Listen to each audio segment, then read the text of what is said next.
welcome to Surrender School.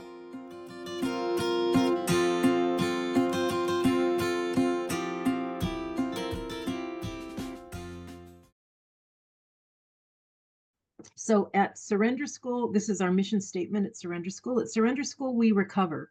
Our mission is to share 12-step and other supportive recovery solutions with those who want a healthy relationship with food.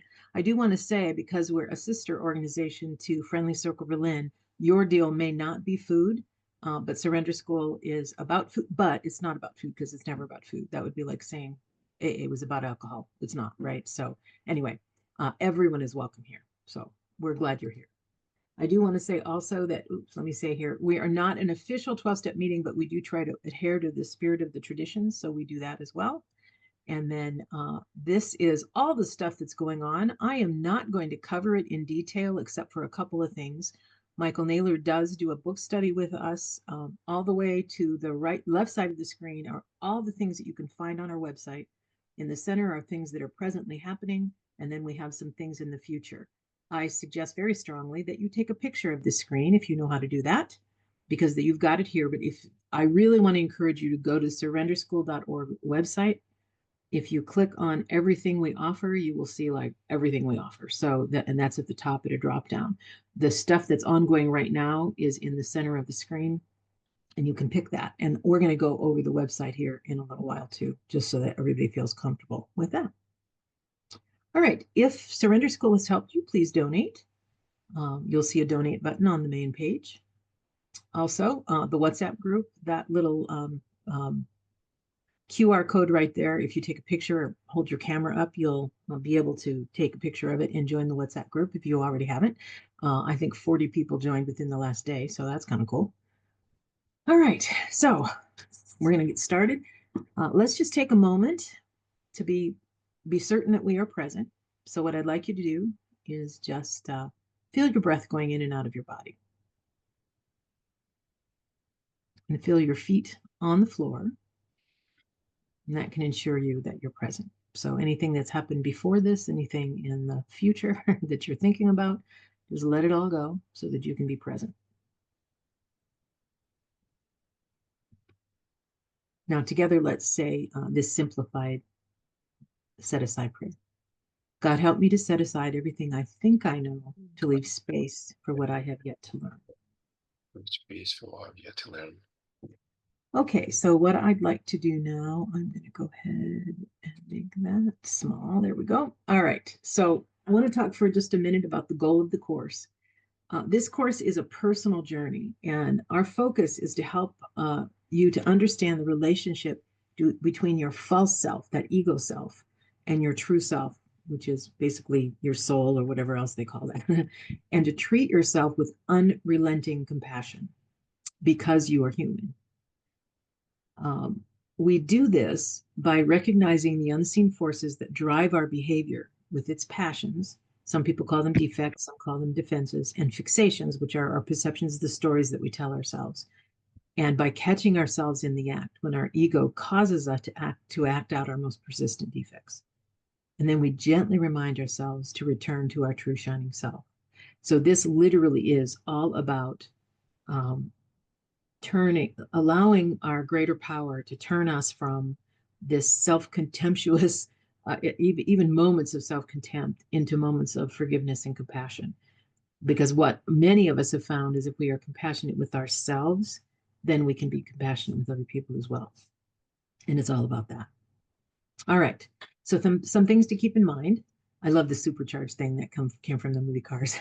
Okay, so first of all, take the test. It will guide you. If you don't take a test and know your Enneagram type, this is too much information for you, and you're not going to be able to, you won't be able to answer the questions because there's, 9 different types. And anyway, so you absolutely have to take the test and know your type. You need to do that. And if you're confused on what your type is, just settle on one and work it. And if it makes sense to you and it's working for you, then it's probably the right type. And if not, it's fine. But anyway, there is a test, and Joy just put the link down there. One other thing is I am not an expert on anything. When we did a class similar to this, more Enneagram focused than this will be certainly, what happened is all the people that took that also did all this other, basically went out, did all this research and watching all these YouTube videos and stuff, and about, I don't know, 28 people know more, way more than I know. So I am absolutely not an expert. I'm interested in this and I really like it. I happen to be, my background is teaching and I like to teach, but I am certainly not an expert.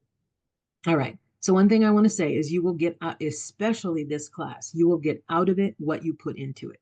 That is not an indictment. This is not me trying to encourage you to put a lot into it. That is 100% up to you. Just know that you can't have the expectations that you'll get a lot out of it if you don't put a lot into it. It's pretty simple. Put a lot into it, I can guarantee you will get a lot out of it. So, and that's up to you. And it's up to the situation of your life. And are you, do you work a full-time job and you have kids at home and all that, right? You can only do so much. So the idea is just the realization that what you put into it is what you'll get out of it. Okay. I believe very strongly, and many people agree with this, that self-contempt stops spiritual growth. My background is such that I've been 21 years in Overeaters Anonymous. And for many of those years, I had a very, very unhealthy dose of self-contempt. I can't say self-hatred really, but self-contempt. And so it was always, oh, you're so stupid. Oh, you can't do this. And that was the language that I spoke to myself in. And I found every time I worked the steps, I went deeper into that. And so when I was introduced to the Enneagram, then I was like, oh, I'm wired this way. That's why I act like this. That's why. And my particular brand of false self, is that I get in people's face. So almost every amends that I owed was that, almost everyone. So what I found as I went through that, as I started learning the Enneagram, I was able to just realize that, okay, I see that ego jumps up and basically, acts out, I guess. It's me, certainly, but it's that ego part of me that's doing that. Okay, so self-contempt stops spiritual growth. We do have office hours for questions and that kind of stuff on Mondays and Thursdays. We have office hours Monday and Thursday morning at 8 a.m. Pacific time, where you're welcome to join. And on Monday, I will cover the content information that I cover, not all the stuff I'm talking now, but I'll cover the content again for anyone who misses it. So if you have to miss a Sunday, I know, Kim, you said that you'll probably fourth Sunday or something you'll miss. So if you do that, then you just come on Monday if you can, and we'll cover that. Okay, I'm going to ask you to focus on your own type. It will make huge difference in what you see. Okay, the plan right now, today is a lot of me talking. Most of them will not be this way, but this first one, because I want to introduce and kind of orient you to what's happening. In the main room, we will have shares, and I'll introduce the step and also some Enneagram content. What I used to cover in 12 weeks, we will now cover in 12 months, week after week after week. So if you think about it, it's going to be what I used to cover in one day, I'll cover over the course of 4 or 5 different weeks. So it's going to be a lot easier to absorb it. Might feel a little slow for those who went through it the first time around, but just, focus on whatever's there, because the last time the Enneagram, even though it wasn't about the Enneagram really, it was very much about the Enneagram. This time, this is literally about supercharging your recovery, and it basically, you're going to work it by your type. So the Enneagram is basically taking a back seat to the steps this time around, and we're excited about that. Okay, there will be breakouts every week with this one, and in that you'll share your experience, strength, and hope on a specific topic, and also we will introduce you to your weekly question. Okay, and I'll go into more detail on that in a minute, and then afterward we come back to the main room again, just for a few minutes, probably one more piece of information, and then for questions and sharing. Okay. So come to the training if you want to be a breakout leader, a breakout room leader, which I really would appreciate if you would volunteer to do that. That would be awesome. So next Saturday, January 11th at 8:30 a.m. Pacific, I'm going to do some training for breakout room leaders. We don't know how many we need because we don't know how many people are going to be there. This gives us an idea. At least we have, 70 people or something like that. So we know that we're going to break them out. The reason we're going to do that is because we want to cover the question with everybody, and I don't want to have to cover 9 questions. I'm going to do that today, and you're going to go, oh my God, seriously? So we want to be sure each week we're not covering 9 questions. We'll cover the ones for the ones in that room, and so it'll be like 3 different questions, not all 9, because 9, you'll see what I'm talking about. When I get there, it's a lot. Okay. So first, I want to talk about when we work the steps, the first time or two, we come into recovery. And most of us, the vast majority of us are 12-step people. We come in and we are on our knees. And the purpose of all of it is to bust our balls, get us to realize that we are fucking up our lives. I mean, it really is about that. Okay. And one of the things he talks about is, it's like the guy on the bridge and his hair is on fire. I think his pants are on fire. Actually, I say his hair is on fire. His pants are on fire. And he's like, why? I said, it doesn't matter. Just jump in the water. That's what the first step through the first time through the first couple of times through the steps. That's what it is. But then the fire's out. And then what do we do with that? Okay, now the fire's out. And the big book and Bill W., the intention was to get people to stop drinking. That was the intention. And even Bill W. realized beyond that, there needs to be something more than that. I mean, that's great. It's wonderful. And as you're helping other people and all that, it works great. But it doesn't, the spiritual growth that we really need to grow, right, isn't quite there in the big book. I think I'm a fan of the big book. So I'm not denigrating the big book at all because I think it's wonderful. But there's more, right? And what I kept searching for the more and wasn't quite finding it. Because once again, as I said, self-contempt stalls out spiritual growth, at least for me. So what I found at least is the Enneagram will help.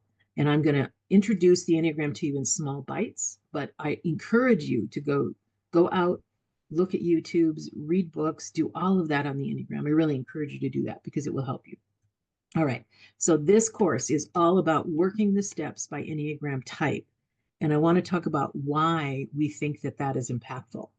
We have a pilot group of people that are going through this, and it's changing their lives. And I want to say, I have nothing to do with the questions. I am the person who shares with you. I am the person who teaches this.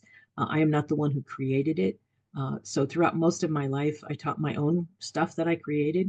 This time I'm teaching what someone else has created, and it's very exciting. I'm excited about that. Okay, so why do we think that it'll work to work the steps by Enneagram type?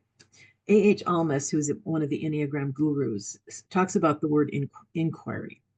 Inquiry is a process of delving into the secrets of existence. Ego incrustations begin to break up when we start to see images as images, structures as structures, patterns as patterns, and projections as projections. All these are created and held together by our beliefs, the stories we tell ourselves, and we believe that they are reality. The more you see them as what they truly are, the less you believe them, and the more you start to break, they start to break up and dissolve. So patterns become patterns. We see the patterns. That's what step 5 is about.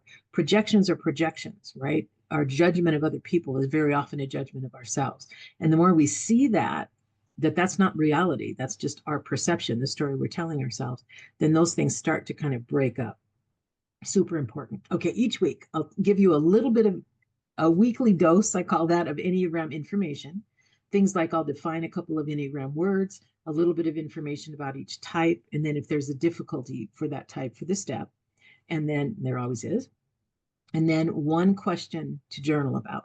I want to take a minute to talk about journaling. If you are a journaler just by your nature, great. If you're not, for now, you need to be. I was in a meeting one time and this woman said, apparently thinking is not one of our tools. No shit, it is not. So otherwise, we're inside our head. What I found through journaling is when I'm journaling, what is on the paper isn't even what I thought I knew or what I thought. It changes, it morphs to other things. Those that do two-way prayer absolutely know what I'm talking about. So it literally is pen and paper. And I really want to encourage you, pen and paper. I know a lot of people, maybe for young people, it's okay. My background is education. And so I know what happens when you are writing, right? Cursive or printing. There's a part of the brain that lights up. In someone older, like my age, and I suppose a couple decades younger even, keyboarding does not do the same. It doesn't light up the same part of the brain. For young people, it might. I don't know. I haven't studied that recently. But I do know what we want to do is involve the whole brain. And when you do the writing on pen and paper, it really does light that up. So I do encourage that. Okay. Here's our definitions for the week. Once again, just a couple. This one, I want you to, the word passion is what I'm going to be talking about. And passion in Enneagram speak means suffering. It does not mean like the excitement, the modern definition, which is I'm so passionate about that. It's not talking about that. This literally means suffering. So the definition of passion is the emotional state of the heart disconnected from the true self. So the passion of the type is what has caused most of that type's suffering. Enneagram 8, which is what I am, right? I got in people's faces. Almost every amends I owed was because I got in someone's face. It caused my, and in my case, other people's suffering. So the passion of my type, right, is what has caused the suffering. Okay. And so we're going to talk about what are the passion of each of the types. We're going to talk about that here in a minute. Okay. The virtue, also known as the gift of the spirit, is the emotional state of the heart connected to the true self. And once again, the true self is that self inside of you before the ego structure builds up. And I'll talk next week more about what happens. You're born a certain type and you stay that type, but your ego structure will build up a defense in defense of you, right? I don't think the evil's evil at all. I don't think it's bad. I think it's necessary. We wouldn't have even survived, the playground as a child if we didn't have an ego structure. But it builds up, and then we start believing that that's us, right? And so when we can return to our true self and just really be the person that we were born to be, then what happens is we are connected to that true self, and that's where the God of our understanding resides, or at least touches us. So we really, that is where we want to be. Is we want to be basically living in our true self, which we really don't. I mean, just inevitably we build that ego structure, and then the problem is we believe that's us. And once I can dissipate that, then I know that my true self is gentle and loving, and not the person that gets in people's face all the time. Still can, just don't. Okay, so I want you to think of passion and virtue, those two things that I've just defined, on a continuum. On the one end is the passion, which is the ego, the personality. Some will say false self, right? That's the moments of suffering are caused by that. On the other end of that continuum is the virtue, or the true self, and that's the moments of growth. And I know every one of us have moments of suffering and moments of growth, and we slide kind of along that continuum. Okay, so just realize the passion is what causes suffering, and the virtue is the gift of the spirit, which basically is what allows us to return to our true self. All right. Some people are a little nervous, I'll say, or something, of the Enneagram diagram, or it looks a little confusing. So I want to just take a minute to cover the Enneagram diagram. We're okay. All right. So you'll notice the 9 is at the very top.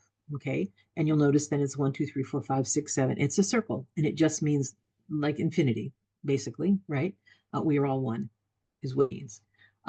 When you hear the terminology wings, the wings are next to your number on the Enneagram. I'm an 8, so I could have and do have a 9 wing and a 7 wing. If you're a 2, and there's a lot of 2s here, you have a 1 wing and a 3 wing. Does it make sense? A 4 would have a 5 wing and a 3 wing. Okay. One is very active, one is not as active. We'll talk about that later, but these are all things that are accessible, easily accessible to you as you grow and learn. Okay. The next part is a triangle. You'll see that there's a triangle. Okay. And when we talk about arrows, it's because we are connected by those arrows. You'll see arrows here in a minute. I do want to say, you notice this is my 16-year pin that a dear friend of mine gave me. And you'll notice it's the exact same diagram. It's a circle, which means infinity, right? And then there's the triangle in the middle. And then all we do is add a hexad. So a 6-sided figure that basically is the arrows that go to all the types that are, and I'm going to say, accessible to you. So you'll notice I'm an 8, right? And you'll notice the 8 goes to the 2. There's an arrow to the 2 and an arrow to the 5. So those are also accessible to me.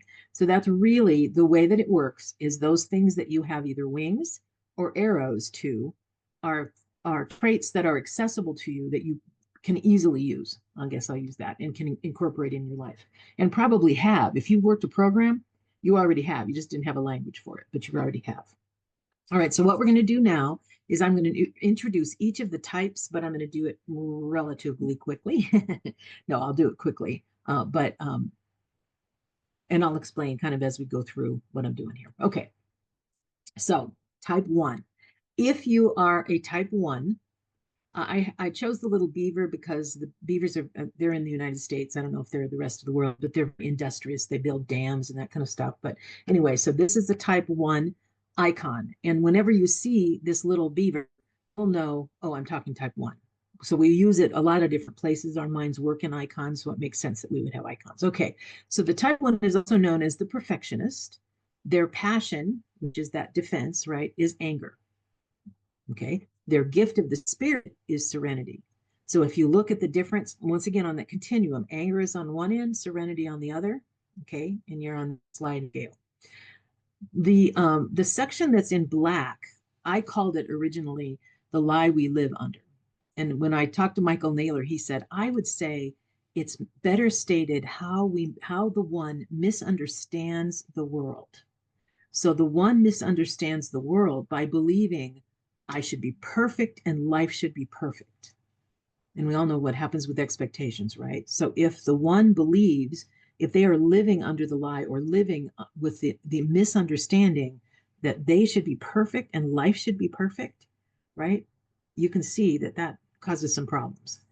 Okay, let me talk real quick about the mantra. The mantra is basically it's a saying, and short and sweet it should be, but it's something that you want to say daily, like every day, often, to remind yourself. This helps you return to your true self. It helps you get out of, in this case, out of the anger and into serenity, right? So the mantra is intended, it's almost the opposite of what you think. So let me give you an example for an 8. My mantra is, in my vulnerability lies my strength. And the first time I heard that, I went, no, in my strength lies my strength, right? No, in my vulnerability lies my strength. And so the mantra for me, it has been almost the most powerful thing, at least early in my Enneagram type time. It was just so powerful to have that as what I was talking about. So anyway, so for the 1, if you are 1, by the way, there will be this slide will be available to you. I'll show it to you here. It'll be out on the website, so you don't have to take a picture of it because we're going to give you a copy of it by type. All right, here is the type 2. I picked this. This is my little dog Mayhem, and he is about 5 years old now, but he worships me. He weighs 6 pounds. I think he's up to 8 pounds now. He's quite the stud. All right, so this is also, the type 2 is also known as the helper. Their passion or defect is pride. If you are a 2 and you are a helper and you give and give and give and give, and you hear that the passion is pride, you are probably saying, I'm not proud. What? I have low self-esteem. This is the way 2s think, right? Okay. Their virtue or gift of the spirit is humility, the understanding of kind of where they fit into the world. Now, the lie they live under, or the way that the 2 misunderstands the world, is they believe if I give enough, I will be loved. So they give and give and give and give, and then don't quite hear the love come back. They don't quite hear the thank you, right? It's a tough way to live. Their mantra, because they really hate to be needy, their mantra is ask for what you need and ask again, for the best love comes from a full well. And I have seen this mantra for the 2 change lives. I mean, I absolutely have. But once again, learn the mantra, say it every day, say it whenever, the shit comes up. It's a great solution, I'll say that, or great help to solve that issue. Okay, so that's the 2. Here is the 3. I picked the peacock because 3s can be very showy, and certainly they like to be admired. That is like their driving thing, is to be admired. So they are also known as the achiever.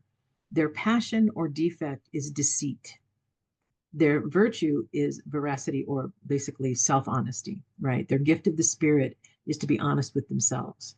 The lie that they live under, or the way that they misunderstand the world, is that they believe if I seem successful, I will be happy.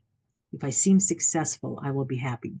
And their mantra is, to get to truth, I must be informed by my feelings. 3s really don't like to go deep into feelings. So that is the type 3. Type 3, it's really rare for type 3s to come to things like this. So if you are a 3 and you are here, thank you for coming. That's awesome. All right, let's do type 4. Type 4, the first time around, I had a unicorn, but someone reminded me that unicorns aren't real. But this little white tiger, white tigers are extremely rare. They're very, very rare and very unique and obviously beautiful. So now the icon for the 4 is this little white tiger. Okay, in this particular case, a cub.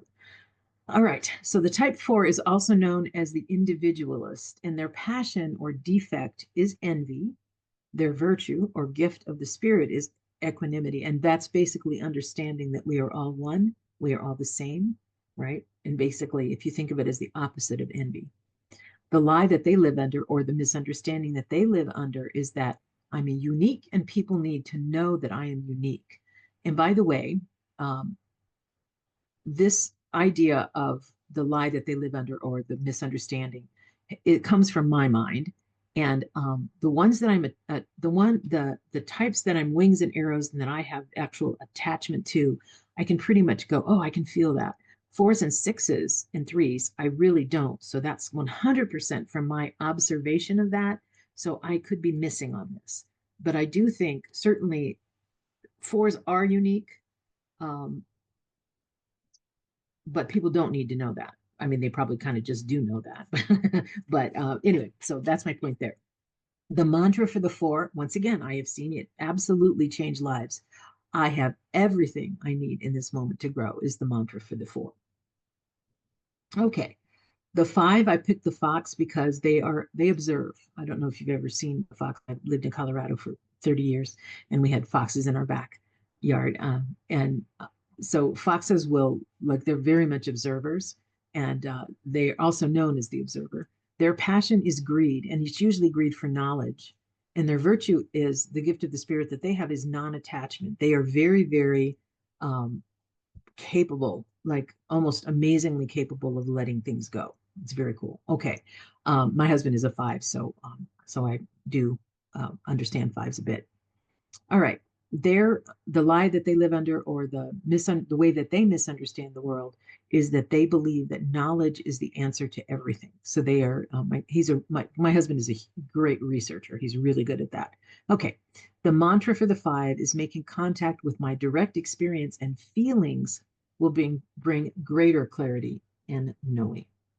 Fives sometimes come to this. I think we do have a couple of fives, so that's good. And once again, fives are usually not the ones that raise their hand to share. They're the usually sit in the back of the room, very, very comfortable being alone and being on their own. They like that a lot. Feel much more comfortable there. Okay, let's move on to the six. The six before I had as a little bunny.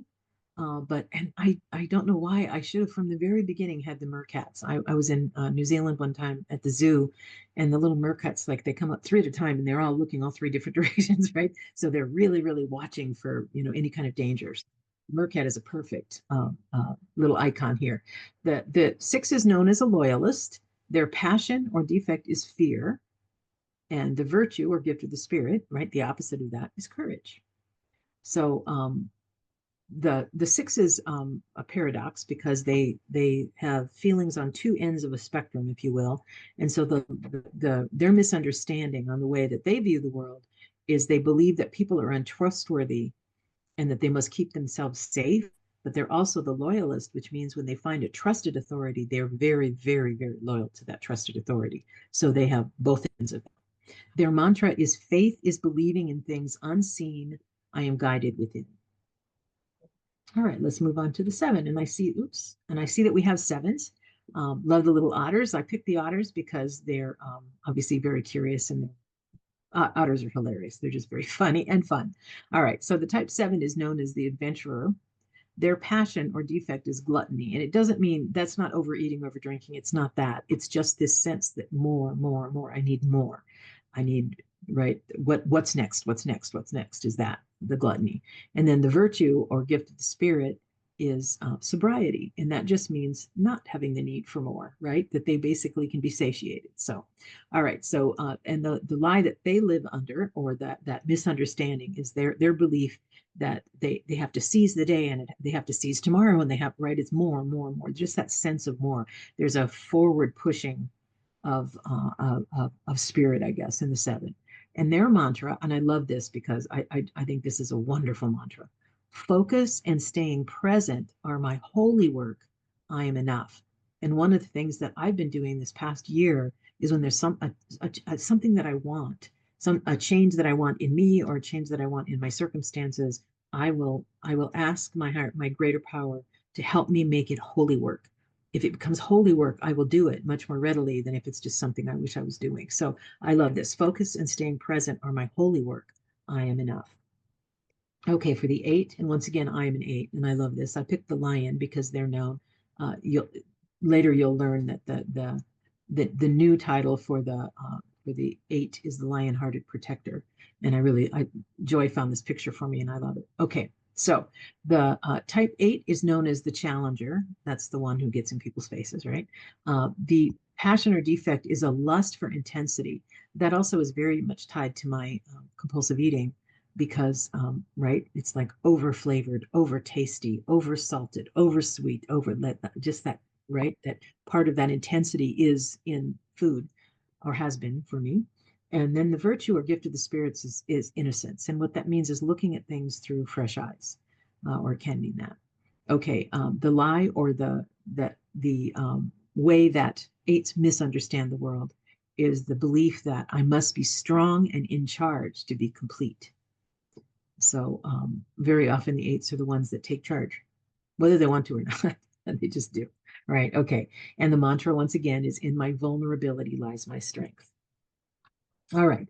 The type 9 is also known. I picked the sloth because their passion is sloth, and sloth doesn't mean, I'll talk about this here real quick. They're known as the peacemaker. Sloth does not mean laziness. What sloth means is basically a willingness to delay things, to make decisions later, to basically check out, I guess. So their defense is to check out, to just basically be physically present but not present, and they're very, very good at that. And so obviously I picked the sloth, and I think that's a cute little picture. Okay. The virtue or gift of the spirit is right action. And the way that they misunderstand the world is they say, I'll think about that tomorrow. And they think that there's no impact to that. And then I've added, my presence doesn't matter. So very often they're willing to check out because they feel like their presence doesn't matter. The original mantra was resolve small things before they become big things, but some of the 9s who worked this program last year, or what we did last year, they changed that to my presence matters, or do what gives me joy, right? So, and I love the fact when once you've worked on the mantra and you can tweak it to where it means something really meaningful to you, and that's what you say every day, is pretty cool. All right, so we are going to have, and this is the really the focus of things we'll do. What I just covered is similar to what I will cover in like little bits of pieces like that, information like that for the week, for each of the weeks. But the questions will be handed out in breakout rooms. I'm going to cover all of the questions this week. So it's going to be a lot of information, but and you'll see why we are splitting it out into breakout rooms. The bulk of the sharing will be in the breakout rooms, which is kind of cool because you'll be with similar types in the breakout rooms. Here's what we recommend. Use a pen or paper is my recommendation. Write the specific question at the top of the page and answer only the question for that week. Even if it's similar to last week, they are not identical. And what we found is as we answer the first week, then we come to the second and think, oh, that's very similar to the first week. But your answers will be different because the question is different. So write the question at the top of the page so you keep looking back at what exact question are you answering. And then write without thinking, no concern that it looks, that it's pretty writing or that it's good grammar or any of that. You just write. Get it on paper week after week after week, because you're building something. What you're building is awareness of the way you act, the way you think, the way you look at the world, the fact that other people don't look at the world the same way. All of that is what you're learning. And we will have shares in the future week, even in the big room. There just wasn't time this week because we're covering a lot just to get us kind of launched. Okay. What I'd like to do now, I want to go ahead and go out to, I'll still stay here, but let me go. I want to go out to the website and just show you where you would need to go. So this is what the website looks like. You'll see Surrender School. That's that little swirly thing is about self-love, which I really like that that's there. Okay, so about 3/4 of the way, you'll see something called Supercharge Your Recovery, Work the Steps by Enneagram Type, all Sundays in 2025, begins January 5th. And the first light colored thing there says, go to Supercharge page. So you're going to go to the Supercharge page, and it will come up with a page that looks like this, that has all 9 of the different types. Does everybody see that? I need some nods. Okay. Now what you're going to do is you're going to pick a type, and I'm going to go ahead and pick 2, which is called the intuitive healer. You don't know that yet. I'm going to cover that next week, why it's called that. There is the icon. You see the little dog, right? This is the 2. The mantra, ask for what you need and ask again, for the best love comes from a full well. And just below that, you'll see all of these dates. And on 1/5/25 is step 1, question 1. You will click on that, and what comes up is basically a PowerPoint slideshow that says this is step 1, type 2, question 1. And then you hit the little arrow, and then it's the little document that I had, the little slide that explained that. And then there is a pink or salmon colored slide, and that is your question of the week. So I'm going to cover these questions, but that is the question of the week. There's like an intro to it. It talks about what we're trying to do here, and then there's the question. And I'm going to cover all of them for everybody right now, but I wanted you to see this, all right, so everybody knows you can easily find it. You click on the date itself. Everybody good? All right. All right. Cool. All right. So let me go back to the PowerPoint again, and let's move through that. All right. Now I'm going to move into the questions, and the way I have the questions organized, and it might be the way that we have the breakouts organized. Maybe we're still deciding that because it depended on how many people we had in the group and what types and all of that. Okay. So there are 3 centers, if you will. There's the gut center, which is the 8, 9, and 1 here at the top of the circle. There is the heart center, which is the 2, 3, and 4. And you'll learn lots about that over time in small pieces so that you can absorb it. And then there's the 5, 6, and 7, which is the head center. So what we're going to do first is cover the questions for the gut center, which is 8, 9, and 1. Okay, which possibly will be also what the breakouts are divided into. We're still deciding that. Okay, so type 8 is part of the body triad. For Enneagram type 8, working step 1 involves facing the ways in which their need for control, power, and strength has impacted their relationship with food. Type 8s may use food as a way to assert control or to avoid vulnerability. So this is question 1. Admit powerlessness over using food to assert control. Type 8s tend to use food to maintain a sense of control and power. Admitting powerlessness means recognizing that food cannot help them feel in control or manage their emotions. And then the question that you would write at the top of the page if you're an 8, how have I used food to feel more in control, and how has this approach become unmanageable? Okay, so this is the 8. You can take a picture if you want to of this, but my recommendation is that you go out to the website, find that, and basically, I mean, that's going to be your answer. And if you miss a week, you can go there and see what we covered, right? If that makes sense. Okay, so I'm going to keep moving on, but this is the 8. And once again, I start with the body triad, and this is the first of those. 8, 9, and 1 is the body triad. All right, so now the 9, which is at the top of the circle. For Enneagram type 9, working step 1 means acknowledging how their tendency to avoid conflict, disengage from life, and seek comfort has affected their relationship with food. Type 9s may use food to numb out, avoid emotional discomfort, or maintain a sense of inner peace. Well, and then this is question 1, admit powerlessness over using food to avoid conflict. Type 9s often use food to numb their emotions or to avoid dealing with conflict. Admitting powerlessness means recognizing that food is no longer an effective way to avoid discomfort or difficult emotions. Week 1 reflex question is, how have I used food to avoid conflict or uncomfortable feelings, and how has this approach become unmanageable?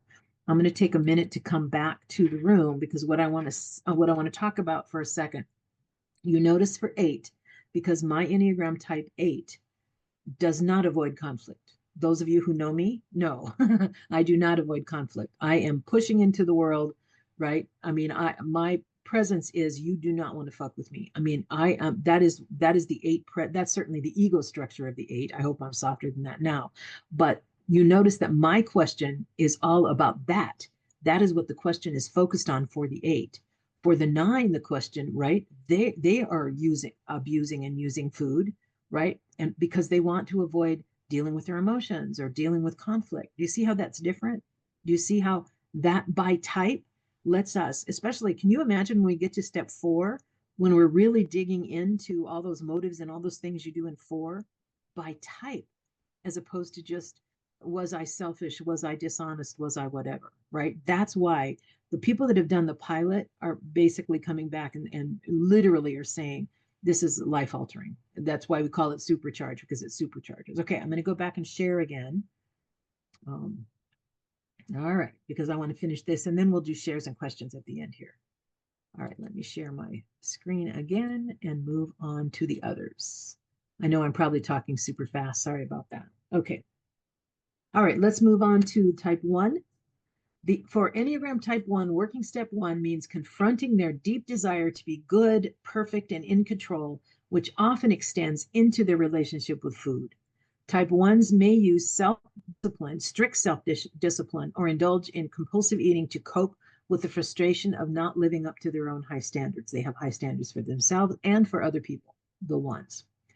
Admit powerlessness over food as a way to manage perfectionism.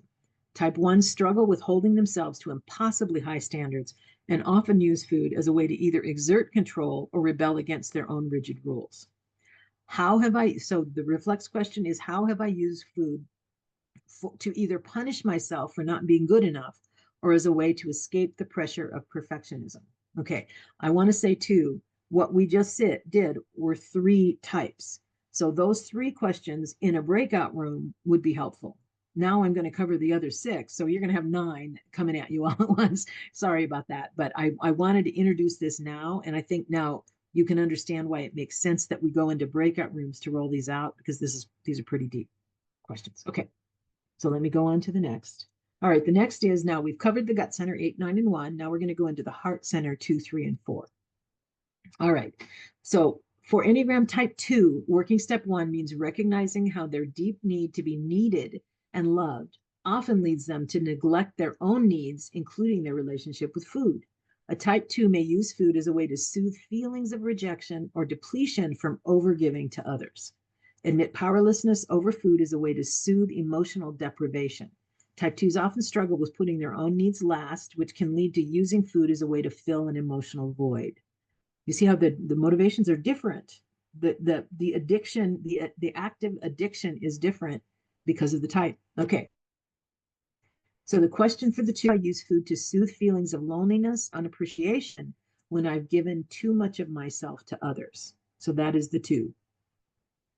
Okay. And once again, you can take a picture of this if you want to, so that it's fresh in your mind right now, but it's also out on the website. All right. Type 3. For Enneagram type 3, working step 1 means facing the ways in which their drive for success, recognition, and achievement has impacted their relationship with food. Type 3s often use food either to fuel their ambition or as a reward after achieving their goals. Admit powerlessness over using food to cope with achievement pressure. Type 3s are constantly striving to achieve, and food can become a way to cope with the pressure, the stress and pressure of needing to succeed, or as a reward. Okay, how have I used food to reward myself or to cope with the pressure of constantly achieving more? So that is for the type 3.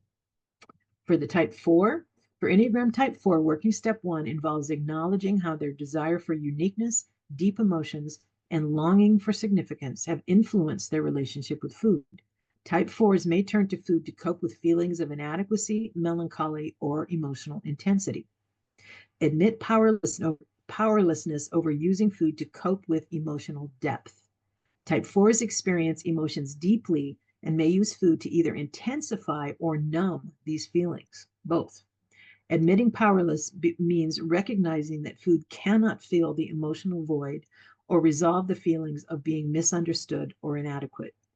And once it's really interesting here, even though we're talking about using food, it's using the food behaviors, because sometimes when we're talking about bulimia or anorexia, right, or frankly, drinking alcohol, taking drugs, fill in the blank, whatever's your deal, right? Okay. How have I used food to deal with overwhelming emotions or to feel more connected when I'm feeling isolated or different, is the question at the top of the page for us. All right. Now, so we've covered the gut center 8, 9, and 1. We've covered the heart center 2, 3, and 4, and those would be covered in the breakout room or introduced in the breakout room. And then 5, 6, and 7 is next. So questions for the Head Center. For Enneagram Type 5, working step 1 means recognizing how their need for knowledge, privacy, and independence has influenced their relationship with food. Type 5s may use food as a way to retreat, conserve energy, or avoid emotional involvement. Admit powerlessness over using food to create distance or conserve energy. Type 5s often retreat into their inner world, and food may become a tool for creating distance from others or preserving their emotional or mental energy. Admitting powerlessness means recognizing that food is no longer a helpful coping mechanism for managing those boundaries. And their question is, how have I used food to avoid emotional involvement or to protect myself or to protect my energy when I'm feeling overwhelmed, which 5s can do, especially in a group. All right, 6. For Enneagram Type 6, working step 1 involves facing the role that fear, anxiety, and the need for security play in their relationship with food. Type 6s may use food to calm their anxieties or a way to manage uncertainty, constantly seeking safety and reassurance. Admit powerlessness over using food to soothe anxiety. Type 6s tend to rely on food to soothe their anxiety and provide a sense of safety. Admitting powerlessness means recognizing that food won't provide the security they seek. And their question is, how have I used food to calm my fears and anxieties, and how has this approach failed me? Type 7. For Enneagram Type 7, working step 1 means recognizing how their pursuit of pleasure, excitement, and variety has influenced their relationship with food. Type 7s may use food as a way to avoid discomfort or indulge in endless possibilities. Admit powerless over using food as a source of excitement. Type 7s often use food as a way to seek pleasure, distract from discomfort, or fill a void of boredom. Admitting powerlessness means acknowledging that food cannot provide lasting joy and fulfillment. And their question is, how have I used food as a source of excitement to distract from feelings of discomfort or boredom? All right, so I am going to stop sharing. The questions won't be irrelevant, they just won't be hard. What happens is when it gets you where the hair is short, it's like, whoa, okay, right? And you're journaling going, this is hard. This is getting deeper than I want to go. That's when you know, oh, I'm on the right track. Because these questions are specifically for that type to basically help that dissipate that personality. Thanks for recovering with us.